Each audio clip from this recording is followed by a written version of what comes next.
جزاء من أراد بأهلك سوءا إلا أن يسجن أو عذاب أليم. إن الحمد لله نحمده ونستعينه ونستغفره ونعوذ به من شرور أنفسنا ومن سيئات أعمالنا من يهد الله فلا مضل له ومن يضلل فلا هادي له أشهد أن لا إله إلا الله وحده لا شريك له وأشهد أن محمدا عبده ورسوله لا نبي بعده أما بعد.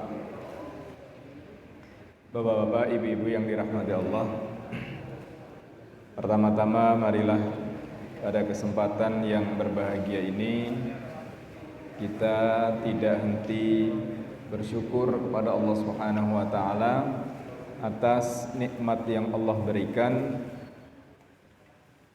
terutama nikmat iman dan Islam, sehingga pada kesempatan malam hari ini kita dalam keadaan sehat walafiat, dimudahkan langkah kita menuju ke rumah Allah ini, ke Masjid Nurul Ulum, untuk melaksanakan sholat maghrib berjamaah dan dilanjutkan dengan pengajian. Kemudian salawat dan salam marilah kita sampaikan pada suri tauladan kita Nabi Muhammad sallallahu alaihi wasallam, kepada para sahabat, keluarga, dan tentunya pengikutnya yang menghidupkan sunnah-sunnahnya sampai hari akhir nanti. Bapak Ibu yang dirahmati Allah, pada kesempatan malam hari ini kita masih melanjutkan pembahasan kita dalam hadis Ibnu Umar yang cukup panjang. Ada 4 hal yang disampaikan oleh Rasulullah SAW. Kemarin sudah kita bahas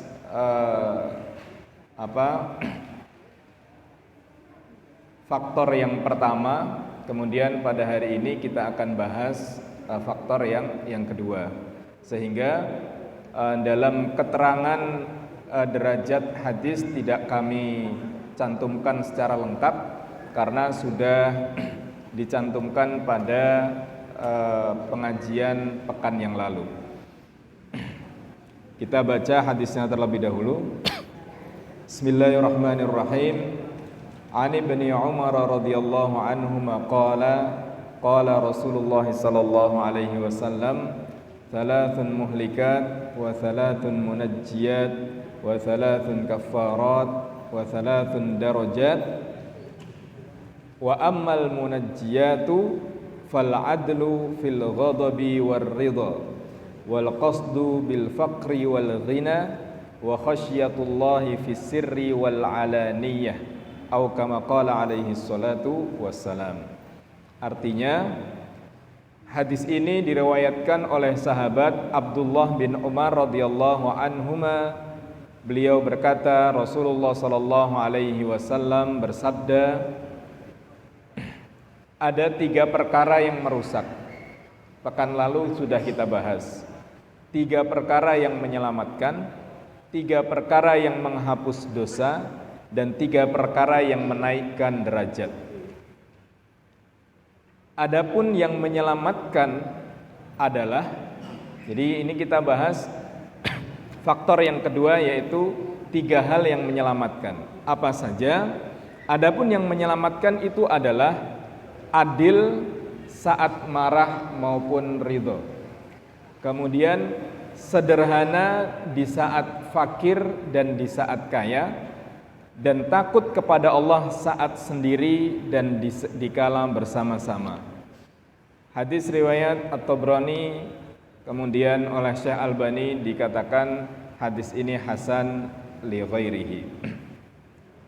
Bapak Ibu yang dirahmati Allah, pekan yang lalu kita sudah bahas tentang salasun muhlikat, 3 hal yang membinasakan, 3 hal yang kemudian menjadikan orang yang melakukan itu celaka di dunia dan akhirat, dan juga mempunyai dampak sosial yang cukup besar. 3 hal itu saya sampaikan lagi, syuhun muta' wa hawan muttaba wa i'jabul mar'i li nafsihi.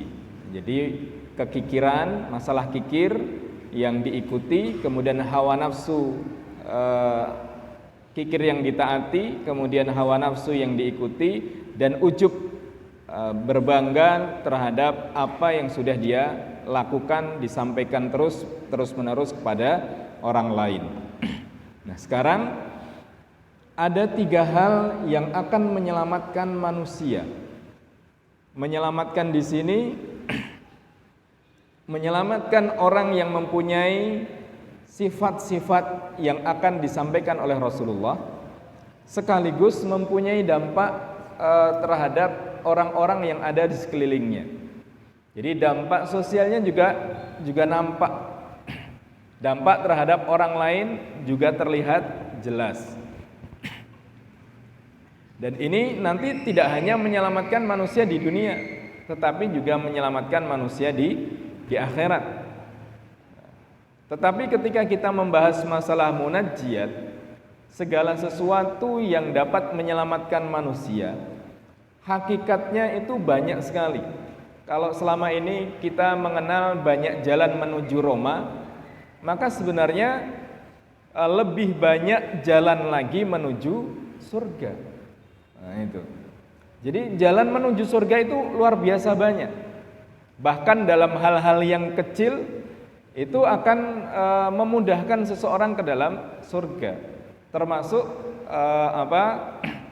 belajar, termasuk kita menambah ilmu ini juga memudahkan jalan menuju ke surga, kan begitu. Dan di dalam Islam itu banyak perbuatan yang kemudian ketika itu dilakukan akan menghapuskan segala khilaf atau dosa-dosa kecil yang kita lakukan. Berjalan dari rumah menuju ke masjid. Maka ada orang yang mengatakan semakin jauh jalan menuju ke masjid, maka langkahnya itu akan semakin banyak menghapus dosa. Sekarang pertanyaannya, saya kalau ke masjid nggak jalan, naik motor, naik mobil. Alhamdulillah Pak, kalau naik mobil Pak, rodanya 4, putarannya lebih banyak. Apalagi kalau pakai truk ya, truk itu rodanya 6, lebih banyak lagi. Jadi artinya sebenarnya maksudnya adalah usaha seseorang menuju ke masjid itu dihargai oleh Allah Subhanahu wa taala, itu luar biasa. Maka di dalam salah satu sabdanya, di situ saya tulis, tidak saya artikan, innal hasanat yudhibna as-sayyi'at. Sesungguhnya kebaikan-kebaikan yang kita lakukan itu menghapus atau kemudian menghilangkan seluruh kesalahan atau banyak kesalahan. Tidak ada manusia yang tidak salah. Khilaf salah dalam kehidupan, salah kata, salah ucap, atau mungkin gerak-gerik dirinya menyinggung orang lain. Maka semakin banyak kebaikan yang kita lakukan, maka sebenarnya hal-hal seperti itu akan banyak diangkat oleh Allah. Gitu. Al-Qur'an yang kita baca, Rasulullah SAW juga menyampaikan, Iqra'ul Qur'an fa innahu ya'ti yaumal qiyamati syafi'an li ashabih. Bacalah Al-Qur'an karena nanti di hari kiamat nanti, di akhirat nanti akan menjadi syafi'an, akan menjadi penolong, pemberi syafaat kepada orang yang membacanya. Dan ini kalau kemudian kebaikan-kebaikan yang lain juga seperti itu. Infak, sedekah, kemudian berkata yang baik, bersikap yang baik, atau apapun juga itu mempunyai nilai. Maka Rasulullah juga menyampaikan, la tahqiranna minal ma'rufi syai'an. Jangan kalian itu memandang rendah, memandang hina sebuah kebaikan sekecil apapun itu. Semuanya akan bermanfaat di sisi Allah Subhanahu wa taala. Nah, itu maka luar biasanya kebaikan yang kita lakukan. Dan Bapak Ibu yang dirahmati Allah, kebaikan kepada orang lain itu tidak dinilai 1:1. Satu kebaikan yang kita lakukan kemudian itu dinilai oleh Allah 1. tetapi dilipat gandakan. Bahwasanya al-hasanatu bi asyri amsalihha. Satu kebaikan itu Allah lipat gandakan, balas 10 kali lipat. Tapi ya panjenengan jangan hitung-hitungan. Sekali berbuat baik dihitung kali 10. Setiap hari dikali 10 repot Pak, repot sendiri. Sudah mengalir begitu saja. Semoga semakin banyak kebaikan itu akan semakin banyak saksi kita di akhirat nanti. Karena di dalam surat Yasin itu kan mulut kita dikunci. Kemudian semuanya akan bersaksi. Maka semakin banyak kebaikan yang dilakukan oleh setiap ruas tubuh kita, maka akan semakin banyak saksi di hadapan Allah Subhanahu wa taala. Kan begitu. Nah, sekarang di sini 3 hal ini adalah salah satu yang pokok, dan 3 hal ini mencakup banyak kebaikan. 3 hal itu apa saja yang bisa menyelamatkan manusia? Pertama adalah al-adlu fil ghadabi war ridho. Sikap adil. Jadi sikap adil di saat marah dan ridho. Saat marah dan tidak marah. Nah, itu jadi adil itu kata-kata yang mudah, tetapi membutuhkan proses untuk melakukan itu. Adil itu seimbang. Adil itu menempatkan sesuatu pada tempatnya. Adil itu bukan pembagian yang rata, tetapi tadi memberikan porsinya dengan tepat. Sering dicontohkan punya anak 5, 1 TK, satunya sampai kemudian yang pertama kuliah. Ketika memberikan uang jajan bukan 100 ribu dibagi 5. Itu tidak adil. Yang kuliah dapat 20 ribu, entah buat apa. Kemudian yang TK atau yang mungkin masih nyusu dikasih 20 ribu buat apa juga. Nah, maka harus adil kan seperti itu. Maka di sini Rasulullah sampaikan sikap adil di saat marah maupun di saat senang. Seringkali orang bisa adil di saat senang. Dia senang atau dibuat senang. Sehingga bahkan mungkin boleh jadi tidak adil. Dia dibuat senang oleh orang lain sehingga menentukan sebuah porsi atau sebuah hukuman atau sebuah perkara, dia lebih condong kepada yang membuat senang itu. Kemudian orang yang tidak membuat senang kemudian dia abaikan. Memang keadilan ini seringkali kemudian dikaitkan dengan dikaitkan dengan seorang hakim yang memutuskan sebuah perkara, atau seorang penguasa yang kemudian menentukan sebuah aturan. Seorang hakim apakah kemudian putusannya itu bisa membuat adil? Ketika bisa memuaskan semua pihak atau memberikan keadilan dengan tepat, maka ini adalah sesuatu yang luar biasa. Seorang pemimpin yang mampu memberikan rasa keadilan terhadap bawahannya, terhadap masyarakatnya, orang yang dipimpinnya, maka itu akan mempunyai nilai di sisi Allah juga luar biasa. Maka Bapak Ibu yang dirahmati Allah, dalam hadis yang lain Rasulullah menyampaikan ada 7 golongan yang mendapatkan naungan di sisi Allah pada hari kiamat nanti ketika tidak ada naungan yang lain. La dzilla illa dzilluh itu. Yang pertama adalah al-imamul adil. Pemimpin yang adil. Nah, itu. Maka disinilah beratnya seorang pemimpin sekaligus keistimewaan seorang pemimpin. Maka ada yang mengatakan doa seorang pemimpin itu berbeda dengan doa orang yang lain. Karena doa seorang pemimpin ketika dia bertakwa kepada Allah, dekat dengan Allah Subhanahu wa taala, doanya akan semakin cepat dikabulkan. Tetapi sebaliknya juga seperti itu. Ada beban, tetapi di situ juga ada keistimewaan yang diberikan oleh Allah Subhanahu wa taala. Oleh karena itu Bapak Ibu yang dirahmati Allah, bisa kemudian kita renungi firman Allah taala di dalam surat Al-Maidah ayat 8. Di situ Allah sampaikan bagaimana beratnya berbuat adil itu. Berbuat apalagi berbuat adil terhadap orang yang yang tidak kita sukai. Nah, di situ Allah sampaikan, kita baca artinya saja. Wahai orang-orang yang beriman, hendaklah kamu menjadi orang-orang yang selalu menegakkan kebenaran karena Allah. Menjadi saksi dengan adil.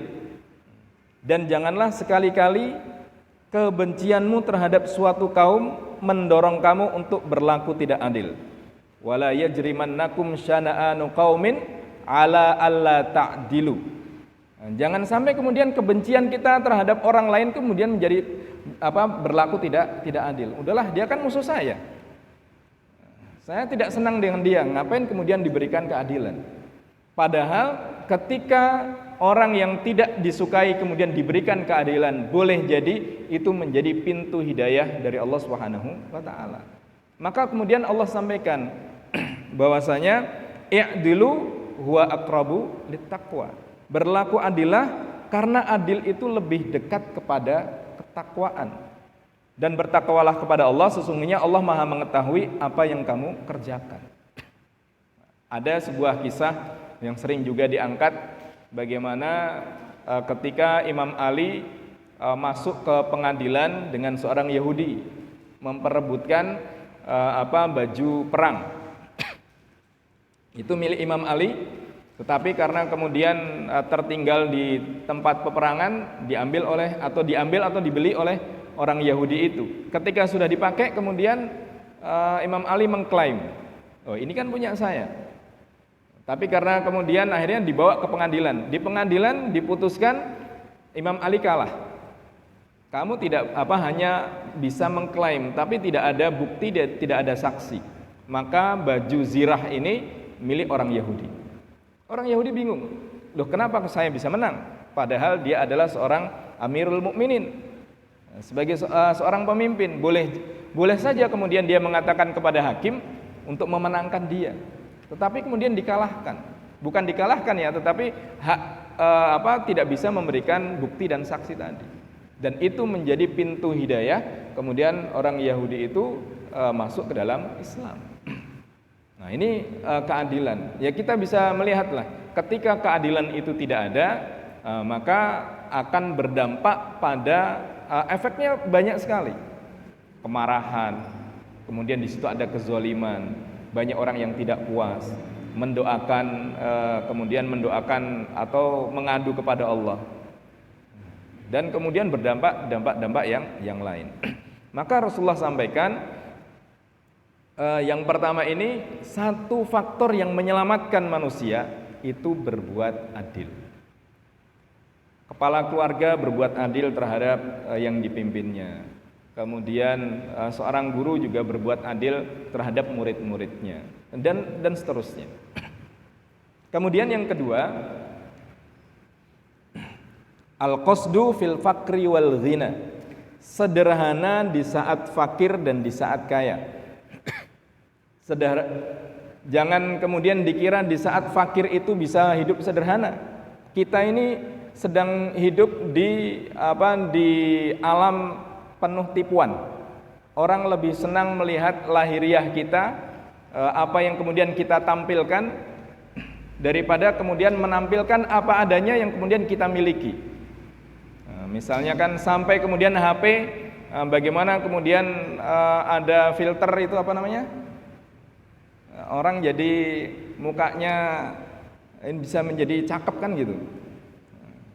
Jadi foto itu selfie, itu kemudian menjadi bagus. Kulitnya bukan hitam ya, kulitnya tidak putih, kemudian setelah difoto jadi putih. Kemudian dia tidak punya kendaraan, tetapi kemudian biar dilihat oleh orang lain dia termasuk orang yang punya, akhirnya berusaha bagaimanapun caranya untuk mendapatkan kendaraan yang dia inginkan. Kejadian kan ini di media sosial kita. Karena dia sangat cinta dengan pacarnya, apa yang ada di rumah dijualin semua. Sampai akhirnya orang tuanya lapor ke polisi. Anak saya tangkap aja, Pak. Kemudian ada yang tidak diberikan handphone hanya karena untuk main game. Kemudian akhirnya mohon maaf orang tuanya kemudian ditiadakan, dihabisi. Kan ini terjadi, Pak. Karena apa? Karena beratnya menampilkan bukan dirinya sendiri. Dia malu kalau kemudian dirinya atau kemudian orang tuanya terlihat oleh orang lain tidak punya. Itu fakir yang seharusnya bisa menampilkan kesederhanaan. Malah kemudian sebaliknya, orang kaya yang kemudian menampilkan kesederhanaan juga banyak. Meskipun tidak sedikit yang kemudian diumbar di media sosial sesuatu yang tidak memberikan pendidikan kepada orang lain. Nah, ini. Maka kemudian Rasulullah menyampaikan, sederhana ketika tidak punya tetap sederhana, sudah melakukan apapun yang kemudian dia miliki sebagaimana keadaan yang sebenarnya. Ketika kemudian diberikan kemudahan oleh Allah Subhanahu wa taala juga tidak merubah kondisinya. Nah, karena ini dampaknya juga banyak. Yang miskin tadi ya seperti itu, kalau yang kemudian kaya akan menimbulkan banyak gap di masyarakat. Semakin terlihat, kemudian menjadikan iri, dengki dan penyakit-penyakit lainnya. Maka kemudian di sini dikatakan sederhana di saat tidak punya dan ketika punya. Dan kesederhanaan ini tentunya jangan sampai kemudian menghalangi orang untuk berbuat kebaikan, untuk bersedekah, kemudian berinfak. Maka ayat yang kami angkat di sini, jangan karena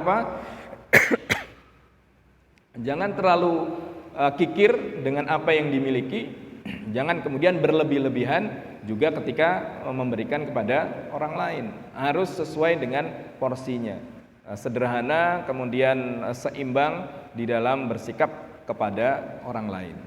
Bapak Ibu yang dirahmati Allah, dan lawan kesederhanaan ini ya kemudian mubazir, boros, kemudian menghambur-hamburkan uang, dan semuanya itu merupakan sifat-sifat yang tidak disenangi oleh Allah Subhanahu wa taala. Kemudian yang terakhir, dan tentunya kesederhanaan ini mempunyai dampak yang baik di masyarakat kita. Kemudian yang ketiga, yang menyelamatkan manusia adalah khosyatullah fis sirri wal alaniyah. Sikap takut kepada Allah saat sendiri maupun di saat terlihat orang banyak. Di saat sepi maupun di saat ramai. Jangan kemudian fenomena atau kita menampilkan kita takut kepada Allah di saat banyak orang. Orang ini luar biasa. Sholatnya Masya Allah khusyuknya. Kemudian sedekahnya Masya Allah banyak sekali. Kemudian kalau berpakaian, itu sudah mengalahkan pokoknya luar biasa lah. Tetapi kemudian di balik itu apa yang dia tampilkan tidak nampak ketika dia sendiri di rumah. Di rumah sholatnya ya kalau bisa minimalis ya minimalis. Kalau ketika sholat kelihatan orang banyak itu Masya Allah lama. Orang sudah sholat 2 rakaat, sudah sholat 4 rakaat tahiyatul masjid sama rawatib qobliyah, dia baru 2 rakaat belum selesai. Yang lain baca kuliah sama kulhu, ini sholat sunnah yang baca amma yata'asalun, Pak. Wah, Masya Allah luar biasa. Padahal sekali lagi keseimbangan. Takut kepada Allah itu saat sendiri ya takut kepada Allah. Saat sendiri juga ibadahnya baik. Ada orang melihat atau tidak, yang dia lakukan juga baik. Jangan kemudian kebaikan itu hanya nampak di saat terlihat oleh orang banyak. Nah, di saat kemudian tidak ada orang yang melihat, dia perbuatannya bertolak belakang dengan keadaan yang ramai seperti ini. Seharusnya seimbang. Ketika sendiri dia mau memberikan atau menampilkan ketaatannya kepada Allah, di saat ramai seperti ini juga dia menampakkan ketaatannya kepada Allah Subhanahu wa taala. Dan dari sabda Rasulullah sallallahu alaihi wasallam ini kita bisa juga mengambil sebuah pelajaran. Misalnya kita bersedekah. Bersedekah ketika tidak dilihat oleh orang lain, kita lakukan. Sebagaimana dalam hadis riwayat Muslim, sebagaimana tanganmu bersedekah, tangan kananmu bersedekah, tangan kirimu tidak mengetahuinya. Di saat kemudian ada penggalangan dana, dia juga memberikan. Namanya tercantum, tidak masalah untuk kemudian memberikan pelajaran kepada orang lain. Tetapi kedua-duanya dilakukan. Jangan kemudian ketika ada pencantuman nama, kemudian dia ingin, Pak, nama saya dicantumkan, kemudian saya bersedekah atau berinfak atau berwakaf sekian. Tetapi kemudian secara sir dia tidak lakukan. Lembaga amil zakat yang ada menjembatani itu agar kemudian namanya tetap tersembunyi, fisir. Dia yang tahu hanya lembaga amil zakat itu atau panitia zakat yang mengetahui dia sedang berinfak. Tetapi kepada masyarakat semuanya tidak terlihat. Tetapi juga boleh kemudian menampakkan untuk memberikan contoh kepada orang lain. Nah, maka ini keseimbangan takut kepada Allah, taat kepada Allah, itu dalam dua kondisi itu. Jangan sampai kemudian kita bisa menangis kepada Allah ketika doa bersama, tetapi tidak atau sulit untuk mengeluarkan air mata ketika kita berkhalwat sendiri dengan Allah Subhanahu wa taala. Doa rame-rame, Pak, gampang mengeluarkan air mata karena semuanya sama, semuanya menangis. Tapi di saat sendiri kita berdoa kepada Allah, sulit untuk mengeluarkan air mata itu. Untuk mengakui apa yang sudah kita lakukan ternyata tidak keluar semua. Nah ini, maka bagaimana kita menyeimbangkan itu? Ibadah kita yang tidak terlihat juga sebagaimana ibadah kita yang dilihat oleh orang lain. Ketika di rumah kita tetap misalnya tilawah Al-Quran, ya satu juz kita lakukan. Ketika tadarus bersama-sama juga kita ikut tadarus. Jangan kemudian ikut tadarus bersama-sama di rumah tidak pernah tadarus, kan seperti itu. Nah ini maka Rasulullah SAW menyampaikan takut kepada Allah itu dalam semua kondisi. Rasulullah menyampaikan ittaqillaha haitsuma kunta. Bertakwalah kamu kepada Allah di mana saja engkau berada. Di rumah bertakwa kepada Allah, di masjid bertakwa kepada Allah, di pasar bertakwa kepada Allah, di tempat mengajar bertakwa kepada Allah, di jalanan bertakwa kepada Allah. Jangan sampai kemudian nauzubillahi min dzalik, apa yang kita lakukan hanya untuk mencari simpati orang lain. Bapak Ibu yang dirahmati Allah, saya rasa ini yang dapat kami sampaikan. Intinya yang menyelamatkan kita itu ada 3. Pertama, adil. Yang kemudian yang kedua adalah sederhana. Yang ketiga adalah takut kepada Allah Subhanahu wa taala. Monggo nanti bisa dikembangkan dalam kehidupan kita masing-masing. Semoga Allah Subhanahu wa taala melindungi kita dan menyelamatkan kita di dunia maupun di akhirat. Waktu masih cukup panjang, monggo kalau ada hal yang ingin disampaikan dipersilahkan.